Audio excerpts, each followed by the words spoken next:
बाहर नहीं बोलते। बरामदे के कोने में लगे हुक से उसने राधिका की गाड़ी की चाबी निकाली और घर की सारी लाइटें ऑफ करने के बाद कार को स्टार्ट करके बाहर निकल आया। इत्मीनान से उसने बंगले का गेट बंद किया और गुनगुनाता हुआ कार में बैठ गया। 3-4 मिनट बाद वो अपने फ्लैट के सामने मौजूद था। पार्किंग एरिया में खड़ी इसने फ्लैट से वो बैग उठाया जो उसने पहले से ही तैयार कर रखा था। ब्रिगेडियर कंवल के ब्रीफकेस का सारा बोझ उसने उस बैग में मुंतकिल किया और कमरे में बिखरे असबाब का जायज़ा लेकर बाहर आ गया। आधे घंटे की ड्राइव के बाद वो दिल्ली के इंटरनेशनल एयरपोर्ट पर मौजूद था। गाड़ी इसने पार्किंग की बजाय जानबूझकर ऐसी एरिया में खड़ी की थी जहाँ से अगले 15-20 मिनट बाद ही दिल्ली की ट्रैफिक पुलिस का लिफ्टर इसे उठाकर ले जाता। अपने बैग निकालकर इसने लापरवाही से दरवाज़ा बंद किया और डोमेस्टिक फ़्लाइट के काउंटर की तरफ चला गया। दिल्ली से एयर इंडिया की नाइट कोच मद्रास जाने के लिए तैयार थी।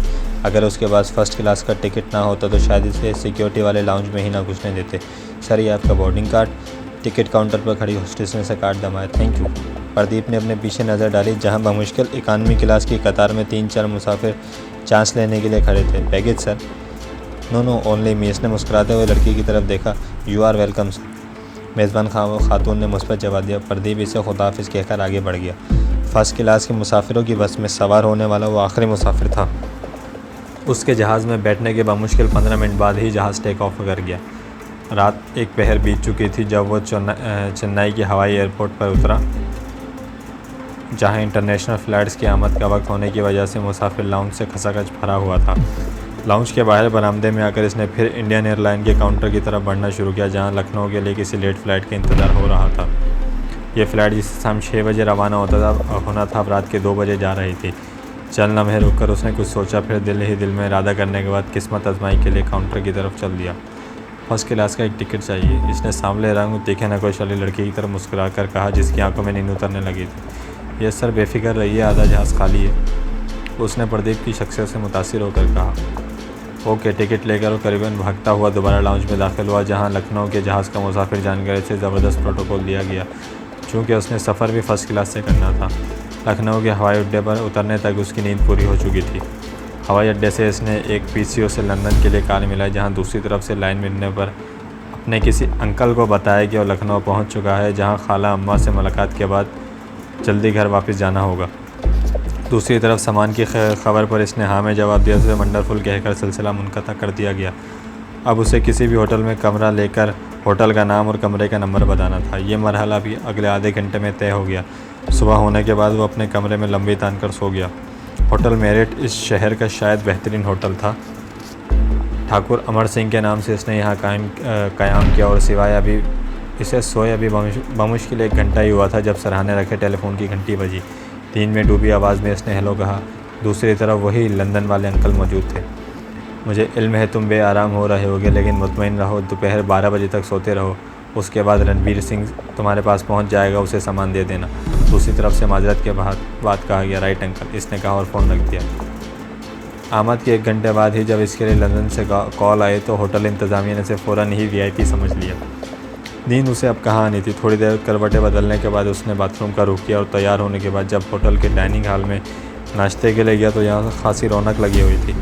नाश्ते से फारिग होकर दोबारा कमरे में आ गया, जहाँ उसे 12 बजे तक का वक्त गुजारना था। ये टीवी देखकर और अखबार पढ़कर गुजर गया। ठीक 12:30 बजे रणवीर इससे मुलाकात के लिए पहुंच गया। ये भी इस जैसा ही नौजवान था जिसने ठाकुरों की तरह बड़ी बड़ी मूछें रखी हुई थी और इससे कुछ ज़्यादा ही बारूद दिखाई देने लगा था। काउंटर से फ़ोन करने के बाद वो इसके कमरे में आ गया, जहां दोनों बगल गिर होकर एक दूसरे का इस्तकबाल कर रहे थे।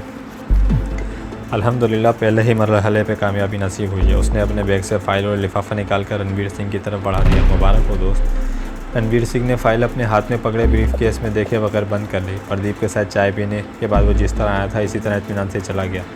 तमे रुखसत दोनों ने बड़े गर्म जोशी से एक दूसरे से बगल गिर होते हुए एक दूसरे की खैरियत और सलामती से वतन वापसी के लिए दुआएं की और अब तरबियत के मुताबिक रणवीर सिंह ने उस कमरे से रुखसत हो ही जाना था।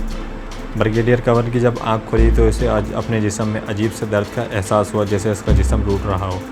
घबराहट में उसने सुइयों पर नज़र डाली तो सुबह के 9 बज रहे थे। ओ माय गॉड, उसने चाहा झटके से बिस्तर से निकले, लेकिन उस झटके ने इसके जिस्म के सारे कसपल निकाल दिए। जैसे ही इसकी नज़र मेज़ की तरफ गई, ब्रीफ केस गायब था।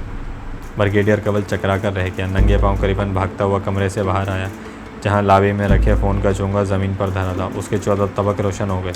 चोंगा फ़ोन पर रखते ही उसकी घंटी बजने लगी। दूसरी तरफ से इसका परेशान हाल स्टाफ अफसर कैप्टन इससे मुखातिब था। खैरियत तो है सर, उसने अदब से जय हिंद कहते हुए अगला सवाल कर दिया। इमरजेंसी, कंवल ने कहकर फ़ोन रख दिया। अब वो अपनी बेटी के कमरे की तरफ जा रहा था, जिसे नींद से बेदार करने में से 3-4 मिनट लग गए। राधिका ने आंखें मलते हुए बड़ी परेशानी से बाप की तरफ देखा।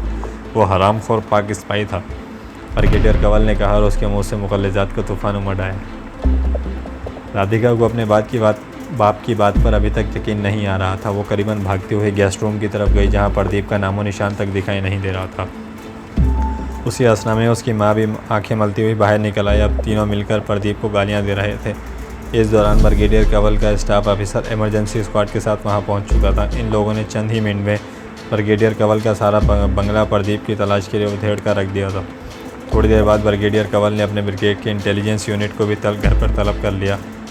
इन सब के लिए ये इत्तला किसी सानिया से कम नहीं थी, क्योंकि ब्रिगेडियर कंवल ने बड़ी मेहनत से पाकिस्तान के शुमाली इलाकाजात पर कब्जे के लिए जो प्लान तैयार किया था वो रातों रात गायब हो चुका था। राधिका की कार भी गायब थी। जब इंटेलिजेंस वाले प्रदीप के फ्लैट पर पहुंचे तो वहां ताला लगा था। ताला तोड़कर अंदर दाखिल हुए तो वहां उन्हें सिवाय किराए के सामान या फिर चाय बनाने के बर्तनों की और कुछ नहीं मिला। यहाँ उसने अपने साइज़ की कोई कमीज़ या पत्तून भी बाकी नहीं छोड़ी थी। आर्मी के तरबियत याफ्ता कुत्तों को जब कमरे में मौजूद प्रदीप की खुशबू से आशना करवाया गया और बाहर लाया गया तो सिवाय अपनी थोतनियाँ ऊँची करने के ज़ोर ज़ोर से भौंकने और अपने मालकान को कोई मदद ना दे सके। थोड़ी देर बाद वहाँ राह के काउंटर सेल के अफसर भी पहुँच गए थे। सुबह से रात गए तक उन्होंने ब्रिगेडियर कंवल, उसकी पत्नी और सुपुत्री से अलग अलग इंटरव्यू में सैकड़ों सवाल कर दिए। राधिका को इन तकलीफदेह सवालात ने बौखला दिया तो झुंझुलाहट में वो 3-4 मरतबा रो भी दी थी। लेकिन जब दूसरी तरफ से इसे कहा जाता कि नेशनल सिक्योरिटी के लिए इसके जवाब ज़रूरी हैं तो वो नॉर्मल हो जाती। राधिका की कार एयरपोर्ट के पुलिस स्टेशन से मिल गई थी, जिसे ट्रैफिक वाले गलत पार्किंग पर रात ही उठाकर ले गए थे और हैरान हो रहे थे कि सारी रात इस कार का मालिक क्यों नहीं आया वापस लेने। राह के माहिरीन ने कार और ब्रिगेडियर कंवल के घर से मिलने वाले तमाम निशानात महफूज कर लिए थे।